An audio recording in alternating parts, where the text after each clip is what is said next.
माँ का श्राद्ध एक भावुक कहानी। दीदी, याद तो है ना, कल माँ का श्राद्ध है।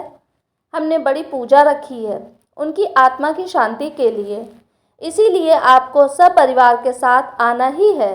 रूही अपनी ननद कोमल को फ़ोन पर कहती है। तभी कोमल अपनी भाभी को बोली, मैं नहीं आ सकती, आपको तो पता ही है कि उनको छुट्टी नहीं मिलेगी। अरे दीदी, ऐसे कैसे? माँ के जमाई और बेटी उनकी श्राद्ध में नहीं आएंगे तो उनको शांति कैसे मिलेगी? इसीलिए आपको आना ही पड़ेगा, बाकी मुझे कुछ भी नहीं पता। इतना बोलकर रूही ने फ़ोन रख दिया। इधर कोमल पुरानी यादों में खो गई। जब उसके पापा की मृत्यु हो गई थी तभी कोमल अपने मायके गई हुई थी। कोमल को माँ बोली, बेटा, तुम्हारे पापा मुझे छोड़कर अकेले ही चले गए। पता नहीं अब किसके आधार पर छोड़ कर गए। माँ कोमल के गले लगकर रो रही थी।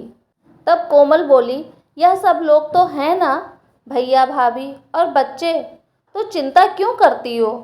कोमल कई दिनों तक अपनी माँ के पास रह कर आई थी, लेकिन हमेशा ज़्यादातर फ़ोन पर बोलना होता था। कभी कॉल पर तो कभी वीडियो कॉल पर बोलना होता था। बेटा, क्या बनाया तूने? एक दिन माँ ने वीडियो कॉल पर पूछा। माँ, आलू की सब्जी और रोटी बनाई है, कोमल ने जवाब दिया। माँ बोली, अरे वाह! सब्जी का नाम सुनते ही माँ की आंखों में एक अलग सी चमक देखने को मिली जो कोमल को दिखी। तभी कोमल माँ को बोली, माँ, तुम्हें खाने का मन हो रहा होगा तो भाभी को बोलो बना कर दें। कोमल हंसते हुए माँ से बोली। तभी माँ बोली, नहीं नहीं, अब इस उम्र में आलू कहाँ पचते हैं, मैं तो ऐसे ही बोल रही थी। जब तुम्हारे पापा हुआ करते थे तब बहुत बार बनाती थी। भाभी का तो नाम लेते ही जैसे माँ की आंखों की चमक गायब सी हो गई। माँ ने कॉल रख दिया।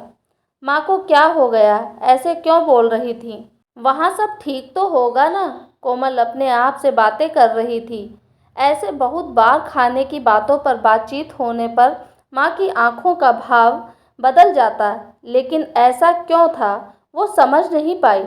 लेकिन इसके पीछे का राज उसके समझ में आया जब वह छुट्टियों में 2 दिन के लिए मायके गई थी। एक दिन कोमल माँ के कमरे में माँ के साथ गपशप कर रही थी।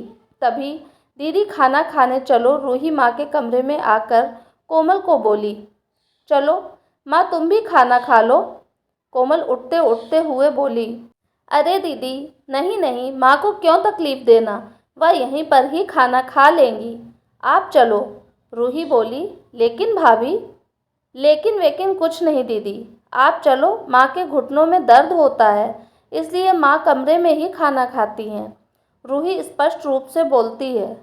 तो फिर भाभी, मेरा भी खाना यहीं पर लाओ, हम दोनों साथ में खाना खाएंगे, ऐसे कोमल अपने भाभी को कहती है। इस पर रूही कुछ नहीं बोल पाई, लेकिन कोमल को साफ तरीके से समझ में आ गया कि रूही को यह सब पसंद नहीं आया। वह चुपचाप वहाँ से निकल गई और थाली में पूरी सब्जी, रायता, अचार लेकर आई और माँ के लिए खिचड़ी। माँ, यह क्या है? तुम यह सब नहीं खाने वाली हो क्या? कोमल माँ को बोली।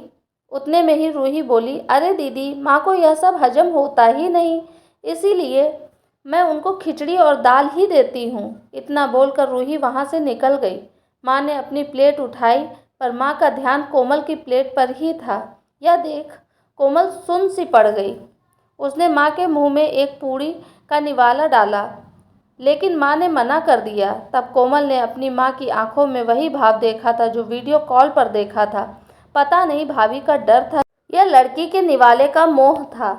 तब भी कोमल ने पूरा खाना माँ को खिलाया और खुद खिचड़ी खाने लगी। 2 दिन कोमल वहीं पर थी और कोमल माँ को उसकी प्लेट का खाना खिलाती और खुद खिचड़ी खाती। ऐसे 2 दिनों तक चला। माँ के बहुत मना करने के बाद भी कोमल मात्र जिद में माँ को खाना खिलाती थी। वह बोली, भैया, मैं कुछ दिनों के लिए माँ को अपने घर ले जाना चाहती हूँ। घर जाने से पहले कोमल ने अपने भाई तन्मय को पूछा। वह बोला, क्या तुम्हारा दिमाग खराब हो गया है? लोग क्या कहेंगे?